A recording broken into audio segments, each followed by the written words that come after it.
They broke free from their father's hands and ran. The little girls who hadn't smiled or spoken in 18 months suddenly running, laughing, down a Manhattan sidewalk toward a homeless woman they'd never met. Their father stood there, frozen in shock, watching them throw themselves into her arms. Because for a year and a half, those girls hadn't touched anyone. Not since the day their mother died. What he didn't know was that this moment, this impossible moment, was about to change everything.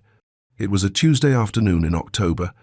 The city was loud, people rushing everywhere, car horns blaring, the usual chaos of Manhattan. And there he was, Andrew Smith, walking 3 silent little girls to another doctor's appointment, another specialist who probably wouldn't help, another failure waiting to happen. Lily, Chloe, and Ella, his daughters, 5 years old, triplets. For 18 months, they hadn't said a word, hadn't cried, hadn't laughed, not since their mother Sarah died in that car accident on the FDR Drive. Andrew had tried everything, every doctor, every kind of therapy, spent money most people would never see in a lifetime, Yale psychologists, specialists from Johns Hopkins, a clinic in Switzerland that cost $50,000 a week, but nothing worked. The girls just stared, walked when you moved them, ate when you fed them, but they weren't really there. It was like watching 3 little lights go out, one by one, and not being able to turn them back on. He was losing them, and he knew it, and that knowledge was crushing him. That afternoon, they passed a woman sitting on the sidewalk near 73rd Street, homeless, older, worn jacket, quiet.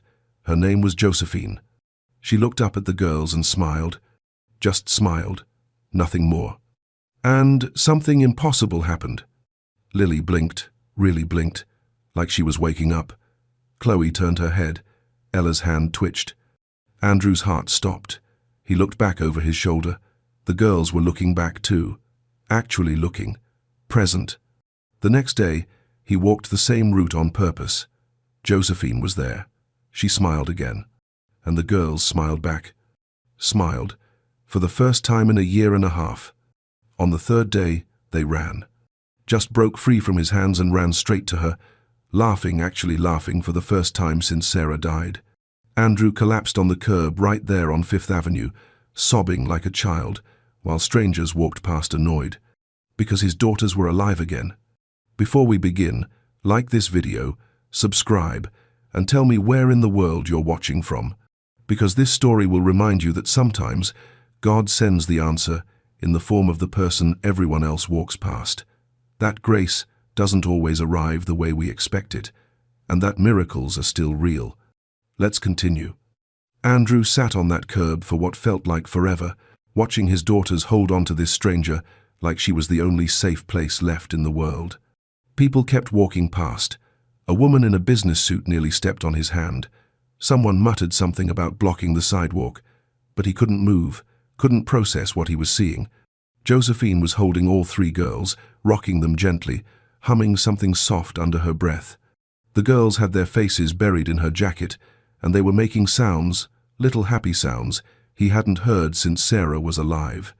Finally, he stood up, walked over slowly, like approaching something fragile that might break if he moved too fast. "I'm sorry," he said, his voice still shaking. "I'm Andrew Smith. These are my daughters." Josephine looked up at him. Her eyes were kind but tired, the kind of tired that comes from years, not just days. "I can see they needed some love," she said quietly. "That's all I gave them." "They haven't." Andrew stopped, swallowed hard. "They haven't done this. Not in 18 months. Not since my wife died." Josephine nodded slowly, like she understood more than he was saying. She touched Lily's hair, then Chloe's, then Ella's. "Grief does that to children, makes them go far away inside, where it feels safer. I've tried everything." The words came out broken. "Doctors, therapy. I don't know what else to do." "You're doing it right now," Josephine said. "You brought them outside. You let them feel something." The girls finally pulled back a little, but they didn't let go of her hands. Ella looked up at Josephine with wide eyes, then reached out and touched her face, like checking if she was real. Josephine smiled. "Hello, sweetheart." Ella didn't say anything back, but she didn't look away either. Andrew felt his throat tighten again. "Would you I know this sounds strange, but would you mind if we came back? Tomorrow, maybe? They seem to. They seem to feel safe. Josephine finished for him. She studied his face for a moment. You can come back. Same time, I'll be here. Thank you. He meant it with everything he had. Thank you so much. Josephine carefully untangled herself from the girls, which took some effort because they didn't want to let go. I'll see you tomorrow, okay? I promise. Chloe made a soft sound, almost like a whimper. I promise, Josephine repeated, looking right at her. Tomorrow. Andrew took their hands, they let him this time, and started walking toward the doctor's office. But every few steps, all three girls looked back. And every time they did, Josephine was still there, watching them, waving gently. They never made it to the appointment. Andrew called and cancelled from the sidewalk. He didn't see the point anymore. How could some doctor in an office do what this woman just did in 5 minutes? That night, the girls were different. Not talking, not yet, but present. They sat at the dinner table and actually looked at their food. Ella picked up her fork on her own. Lily drank her water without being prompted. Margaret, the housekeeper, noticed immediately. Mr. Smith, she said quietly, standing in the kitchen doorway. What happened today? Andrew looked at his daughters, then back at Margaret. I don't know, but I think we might have found something. Found what? Hope, he said. I think we found hope. The next afternoon, Andrew left work at 2 o'clock. First time in over a year he'd walked out before dark. His assistant looked confused. Mr. Smith, you have the board call at 3. Reschedule it, he said, already halfway out the door. He picked up the girls from Margaret early. They were waiting by the front door when he got home, already wearing their shoes, like they knew, like they remembered. The walk to 73rd Street felt longer than it should have. Andrew's heart was pounding the whole way. What if she wasn't there? What if yesterday was just chance? What if it never happened again? But when they turned the corner, there she was. Same spot, same worn blue jacket, same quiet presence. And the girls lit up. Not running this time, but pulling on his hands, tugging him forward, little sounds coming from their throats. Excitement. Actual excitement. Josephine saw them coming, and her whole face softened. Well, hello again. This time, the girls went to her slowly, almost shy, but they went, sat down right there on the concrete beside her, one on each side, Ella in the middle. Andrew stood a few feet back, not wanting to intrude, not wanting to break whatever this was. I brought you something, Josephine said, reaching into her canvas bag.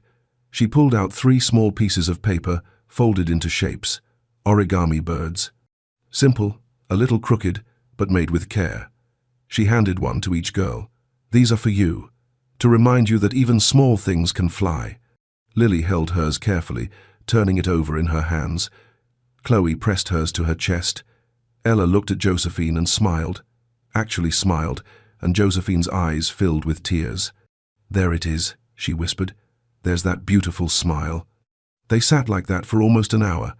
Josephine talked to them about simple things, the weather, the birds she'd seen that morning, a dog that had walked by earlier with floppy ears. She didn't ask them questions, didn't push them to respond, just talked, like they were already friends. And the girls listened, really listened, leaning against her. Chloe even rested her head on Josephine's shoulder. Andrew watched, his chest tight with something he couldn't name. Gratitude, relief, fear that it might end. A man in a suit walked by and dropped a $5 bill into the small cup beside Josephine. She glanced at it but didn't pick it up, didn't move. The girls were more important. When it was time to go, Josephine touched each of their faces gently. Same time tomorrow? Ella nodded. Actually nodded. Andrew's breath caught. Thank you, he said again. It was all he could think to say. Don't thank me yet, Josephine said softly, looking up at him. We're just getting started. Walking home, Lily reached up and held Andrew's hand tighter than she had in months. Not limp, not lifeless, holding on. That night, for the first time since Sarah died, Andrew didn't pour himself a drink after the girls went to bed. He didn't need to run anymore. He sat in the living room, holding one of the origami birds Ella had left on the table, and let himself feel something he'd almost forgotten. Hope. By the end of the week, It had become their routine. Every afternoon at 3 o'clock, Andrew and the girls would walk to 73rd Street, and Josephine would be there, waiting. She started bringing little things, a worn children's book she'd found at a shelter, colorful stones she'd picked up from the park. Once, she brought 3 dandelions, one for each girl, and showed them how to make a wish before blowing the seeds into the wind. Lily went first, closed her eyes tight, whispered something so soft Andrew couldn't hear, and blew. The seeds scattered into the autumn air. Chloe did the same, then Ella.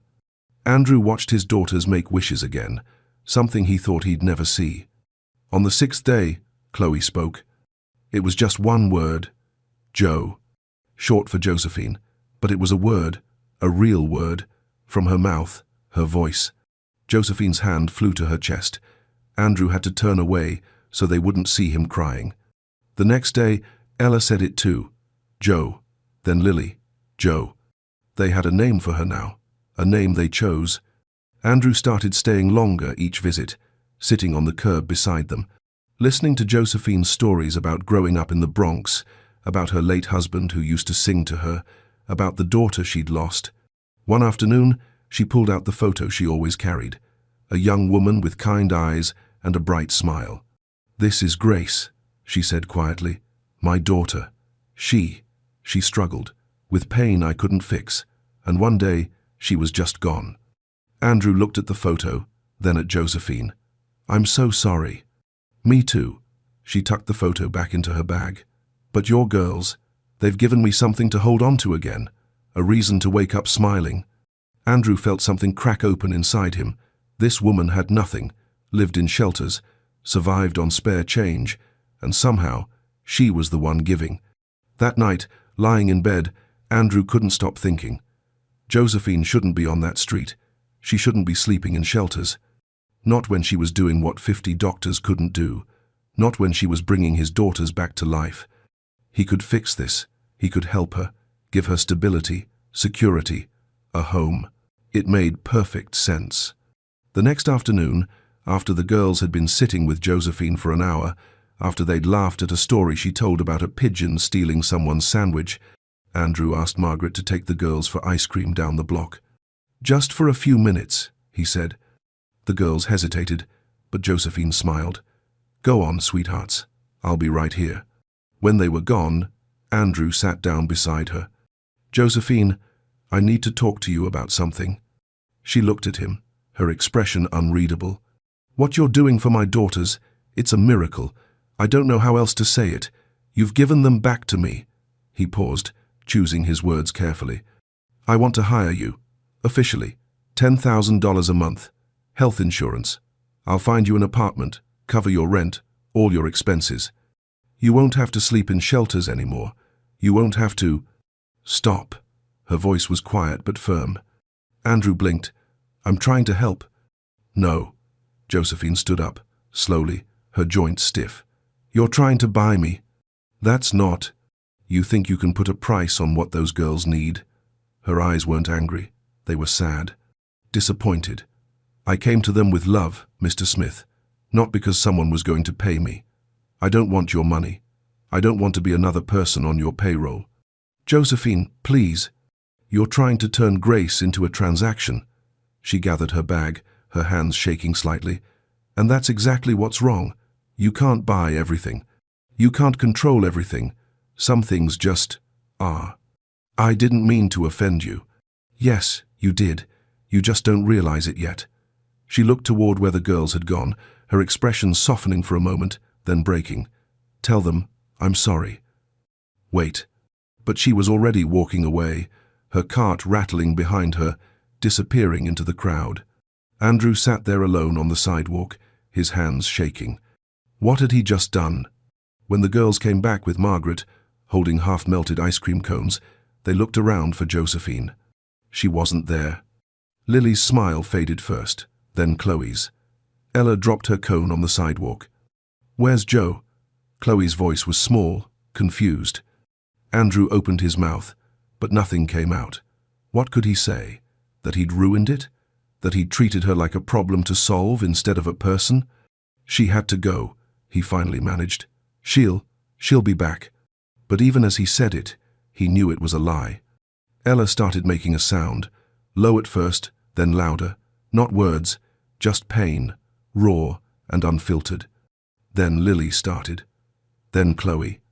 And then they were crying, actually crying, real tears for the first time in over a year, streaming down their faces as they stood there on the sidewalk, looking at the empty spot where Josephine used to sit. People stopped to stare. A woman asked if they were okay. Andrew barely heard her. He knelt down, tried to pull his daughters close, but they pushed him away. Actually pushed him, stepped back like they didn't want him touching them. That hurt worse than anything. Margaret took over, gentle but firm, gathering the girls and guiding them toward home. Andrew followed behind, numb, watching his daughters cry for someone who wasn't him. That night, they went silent again. Worse than before, because now they knew what they were missing. Now they'd tasted hope and had it taken away. They wouldn't eat dinner, wouldn't look at him. Just sat in their room staring at the origami birds Josephine had made, holding them like they might disappear too. Andrew stood in the doorway watching them, his chest hollow. Around 10, he went to his study and sat on the floor with his back against the desk. The room was dark, except for the city lights coming through the window. He didn't hear Margaret come in, didn't realize she was there until she spoke. "What did you do, Mr. Smith?" Her voice wasn't harsh, just tired, disappointed. "I tried to help her," Andrew said, his voice flat. "I offered her money, a place to live, security." Margaret was quiet for a long moment. Then she sat down beside him on the floor, which was something she'd never done in all the years she'd worked for him. "You insulted her," she said softly. "I was trying to—" "You treated her like a service you could purchase." Margaret looked at him, and her eyes were sad. "Josephine doesn't want to be your employee, Mr. Smith. She wants to be your friend, your family. You took something pure, something real, and you tried to put a price tag on it." Andrew stared at his hands. "That woman has nothing," Margaret continued. "Nothing but her dignity, and you tried to buy that too." "I didn't mean—" "You did, because that's all you know. Buy the best doctors, buy the best therapy, buy a solution. But love doesn't work that way. Grace doesn't work that way." She paused. "Your wife would be ashamed of what you did today." That broke him. Andrew put his face in his hands and cried, not the quiet tears he'd cried before. This was deeper, shaking his whole body, because Margaret was right, about all of it.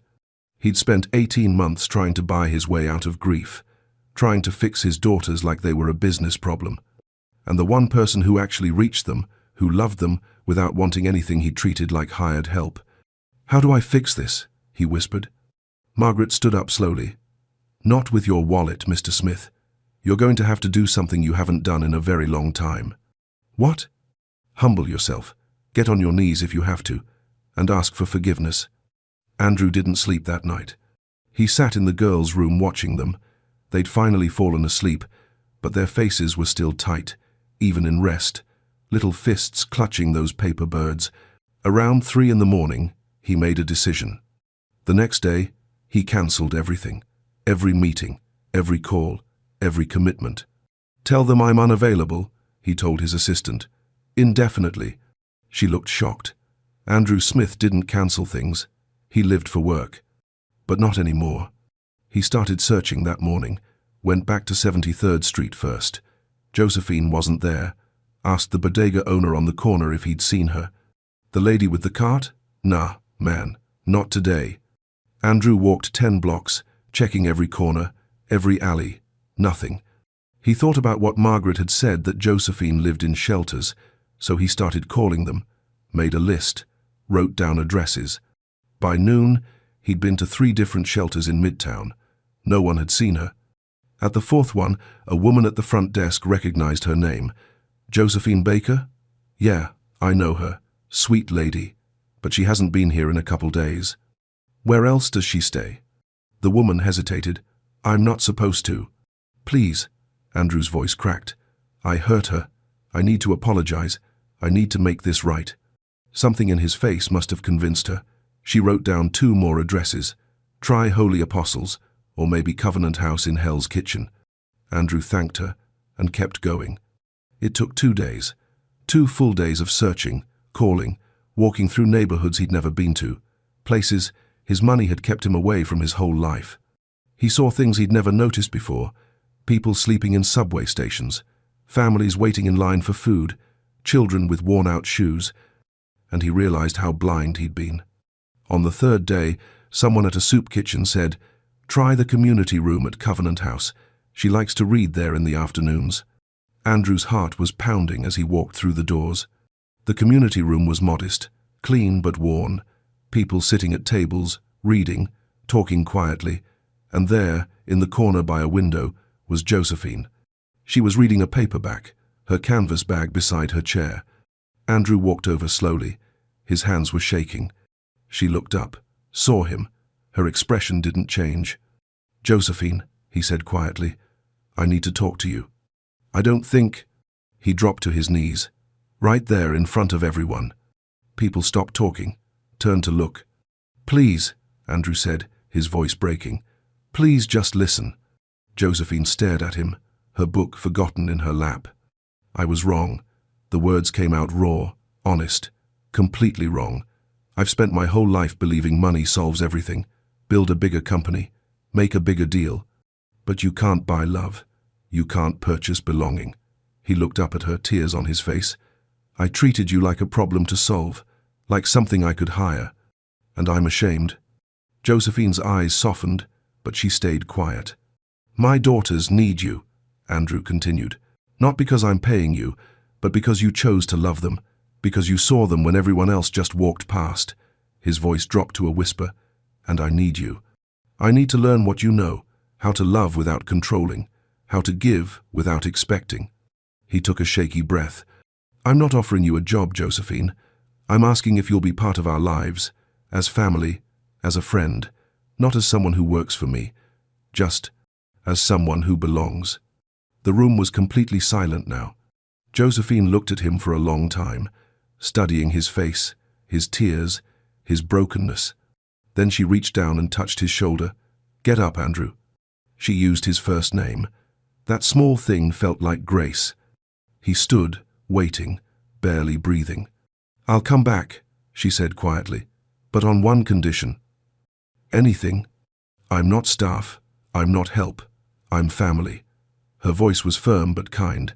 "That means I sit at your table, not in the kitchen. It means the girls call me whatever they want. It means you don't get to control this with contracts or money. Are we clear?" "Crystal clear," Andrew whispered. "And one more thing." Josephine stood up, looking him straight in the eye. "You stop running from your grief. You stop hiding in work. Those girls need a father who's present. Not perfect, just present." Andrew nodded, unable to speak. "When can you come?" he finally asked. Josephine picked up her bag. "Right now. Let's not waste any more time." The ride back to the penthouse was quiet. Andrew sat in the front of the car, Josephine in the back. Neither of them spoke much. What was there to say? Everything had already been said on the floor of that community room. But as they got closer, Andrew felt his chest tightening. What if it didn't work? What if too much time had passed? What if the girls had shut down so completely this time that even Josephine couldn't reach them? "They might not," he started, then stopped. Josephine looked at him through the rearview mirror. "They will," she said simply, like she knew something he didn't.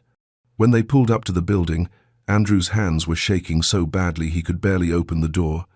Margaret met them in the lobby. Her eyes went straight to Josephine, and something like relief washed over her face. "Thank God," she whispered. "Where are the girls?"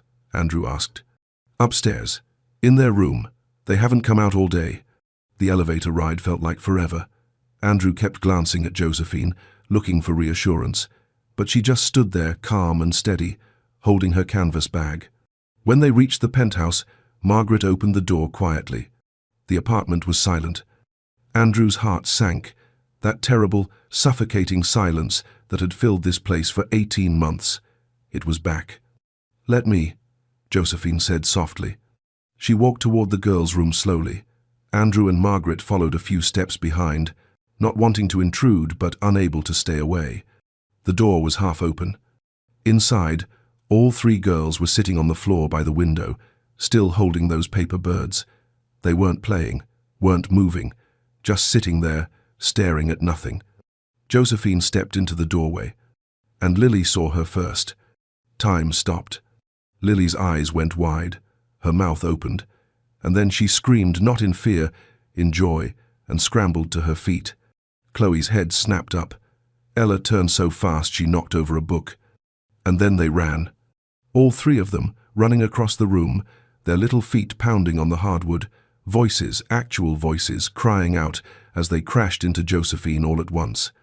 She dropped to her knees and caught them, and Lily looked up at her face, tears streaming, and said it. "Josephine, we missed you." Complete sentence, clear, perfect, real.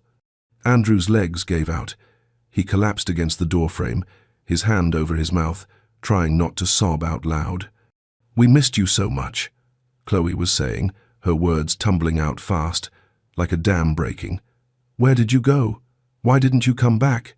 "Don't leave again," Ella begged, her small hands gripping Josephine's jacket. "Please, don't leave again." "I won't, sweetheart, I promise. I'm here now. I'm here." Josephine was crying too, holding all three girls, rocking them gently. "I'm so sorry. I'm so sorry."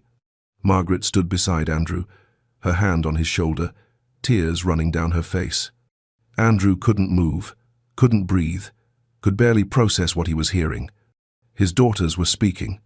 After 18 months of silence, 18 months of emptiness and fear and desperate hope, they were speaking.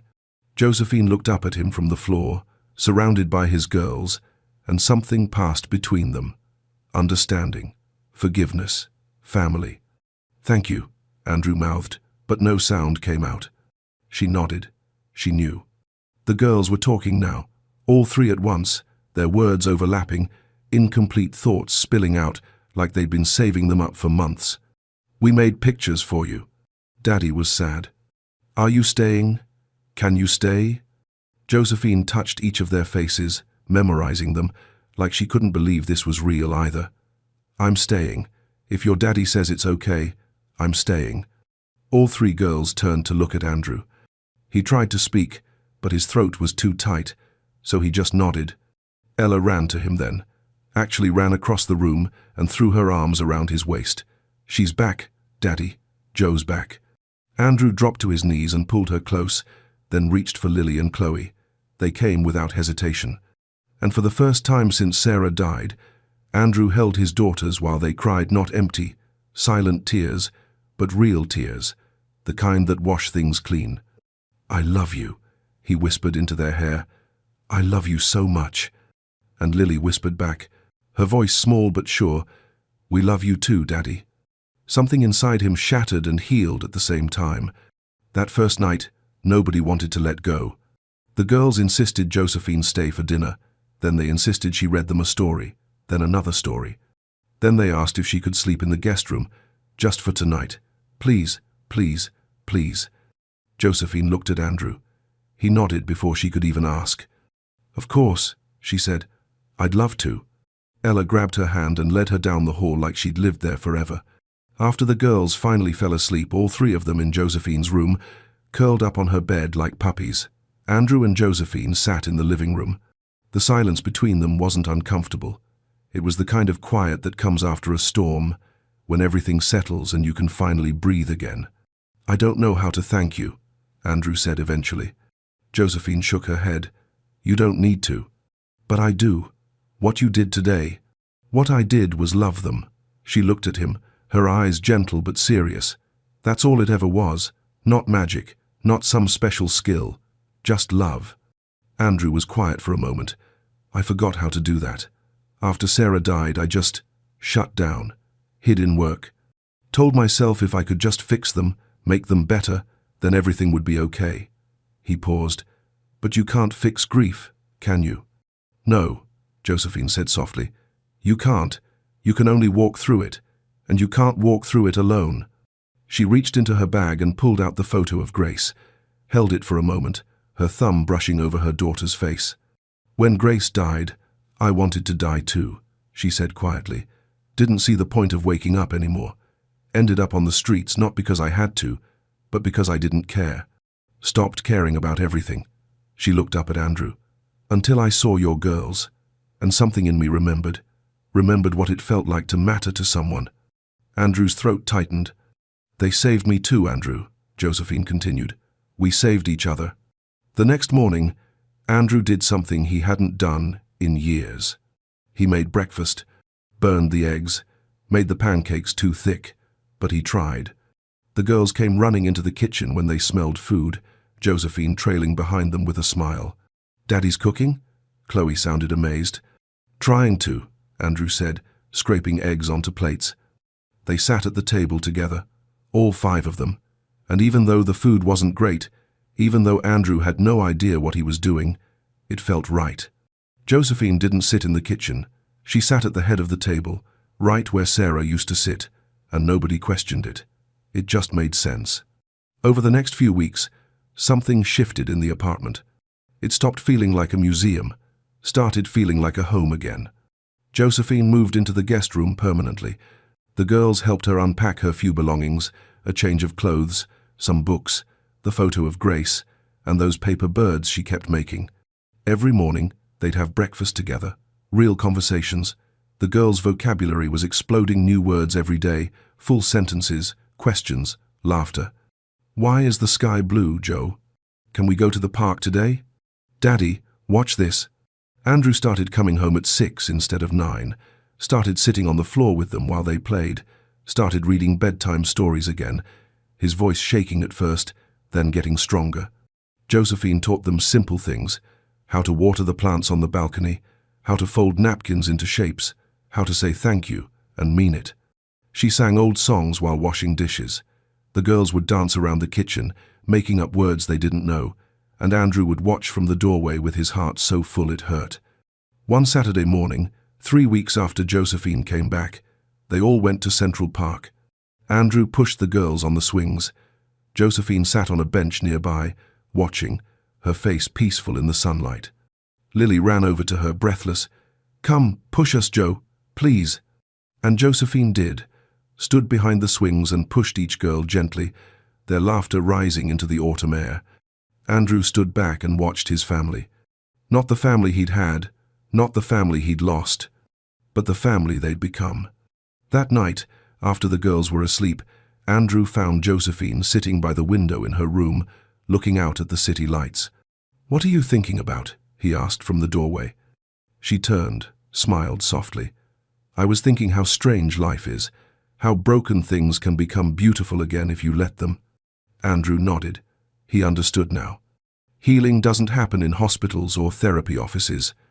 It happens in kitchens, in quiet moments, in laughter over burned pancakes. It happens when someone loves you enough to stay. By mid-November, the apartment sounded different. Morning voices, doors opening and closing, footsteps running down the hall, the girls arguing over who got to help Josephine make breakfast. Normal sounds. Life sounds. Andrew would lie in bed some mornings just listening, his chest tight with gratitude. One evening, Lily brought him a drawing, a house with stick figures, 4 of them. She pointed to each one. That's you, that's me, that's Chloe and Ella. She paused, then pointed to the 4th figure. And that's Joe. She's family now, right? Andrew's eyes burned. Yeah, sweetheart, she's family.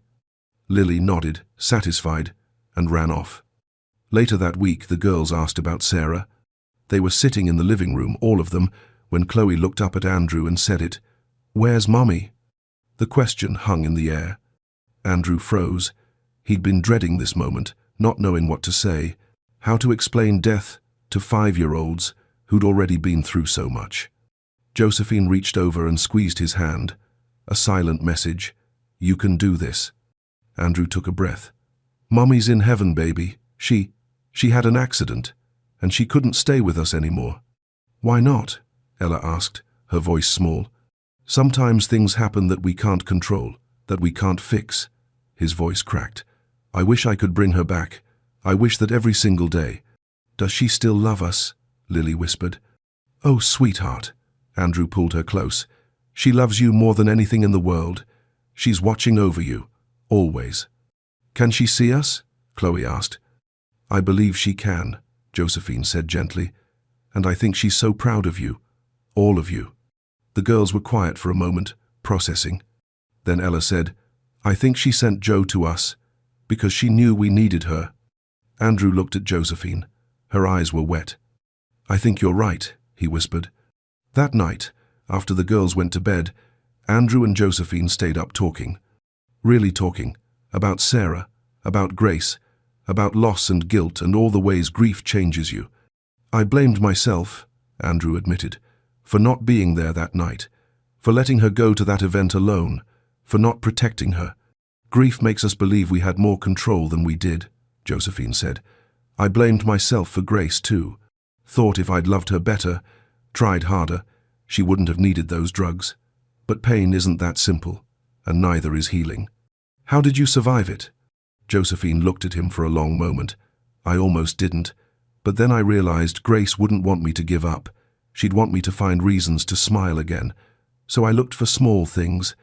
A kind word from a stranger, a warm day, a child's laughter." She paused.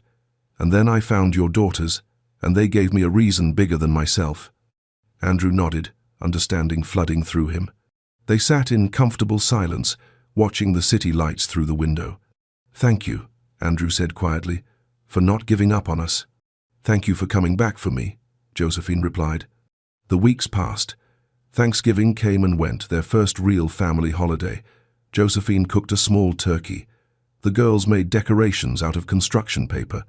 Andrew attempted to bake a pie and failed spectacularly, but they ate it anyway, laughing. December arrived with the first snow. The girls pressed their faces against the windows, watching the flakes fall, their voices rising with excitement. "Can we go outside? Can we build a snowman?" "So." "Please, Daddy, please."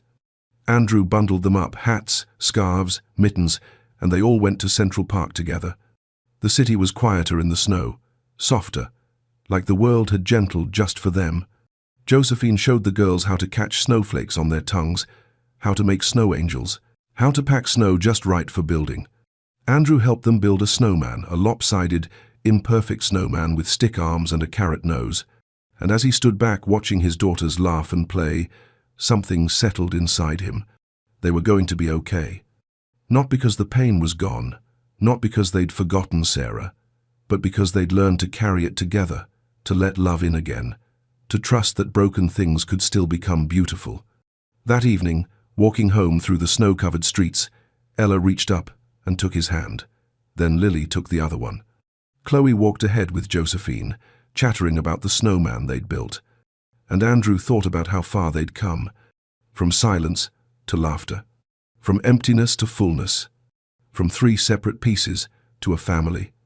It wasn't the family he'd imagined, but it was the family they needed. That night, tucking the girls into bed, Andrew lingered a little longer than usual, watching them sleep, peaceful, present, here. Tomorrow, they were planning to go back to Central Park, to their favorite spot near Bow Bridge, to have a picnic, even though it was cold. Something felt different about tomorrow. Like something was coming, something they'd all been waiting for.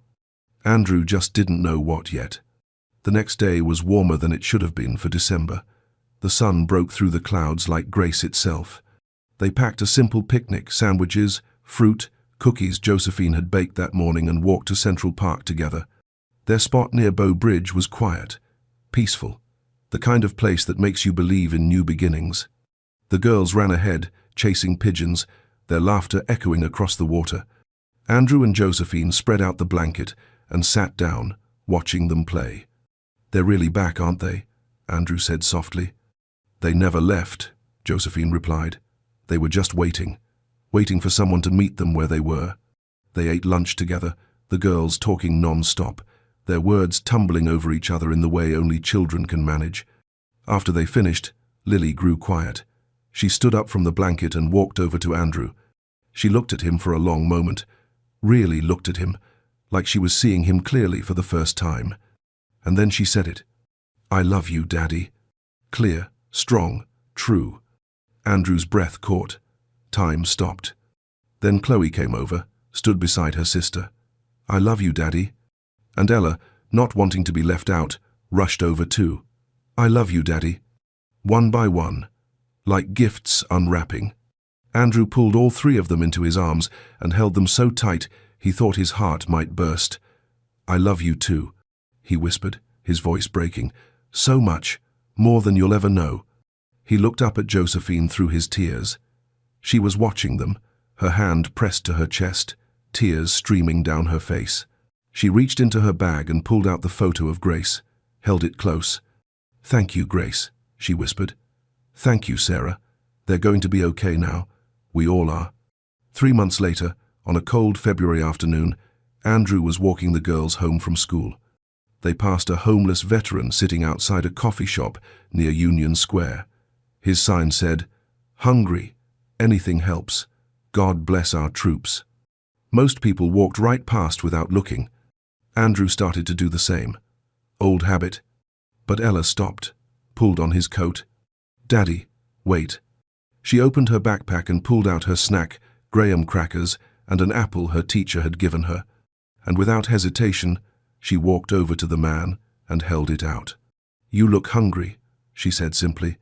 The veteran's face crumbled, his eyes filled with tears. "Thank you, little angel. Thank you so much." Ella smiled and ran back to Andrew. "He was sad, Daddy," she said, taking his hand. "Now, he's not." Andrew knelt down, his heart so full he could barely speak. He looked at all three of his daughters, these beautiful, compassionate, healed little girls. They'd learned to see. Not just look, but see. The invisible people. The ones everyone walks past. The ones who hold more grace than the world gives them credit for. They learned it from Josephine, and now they'd carry it forward. Walking home, the girls chattering about their day, Andrew thought about 18 months ago, the silence, the darkness, the crushing weight of believing he'd lost them forever.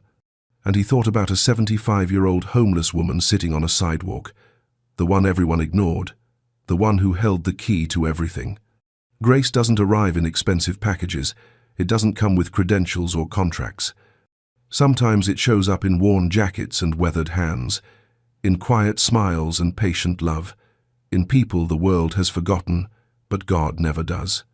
That evening, they all sat around the dinner table, Andrew, the girls, Josephine, and said grace together before eating. The girls reached for each other's hands naturally, a chain of love. "Thank you for this food," Lily said. "And for our family," Chloe added. "And for Joe," Ella finished. "We love you, Joe." Josephine smiled, her eyes bright. "I love you too, sweethearts, more than you know." After dinner, Andrew stood at the window watching the city lights flicker to life. Behind him, he could hear his daughters laughing, could hear Josephine reading them a story, could hear life happening the way it was always meant to. Healing doesn't happen in boardrooms or therapy sessions. It happens in kitchens and parks and sidewalks, in the small moments when love shows up without asking for anything in return. Some things can't be bought. Some wounds can only be healed by grace. And sometimes the people we overlook are the ones sent to save us. Andrew turned from the window and walked back to his family. Complete, healed, home,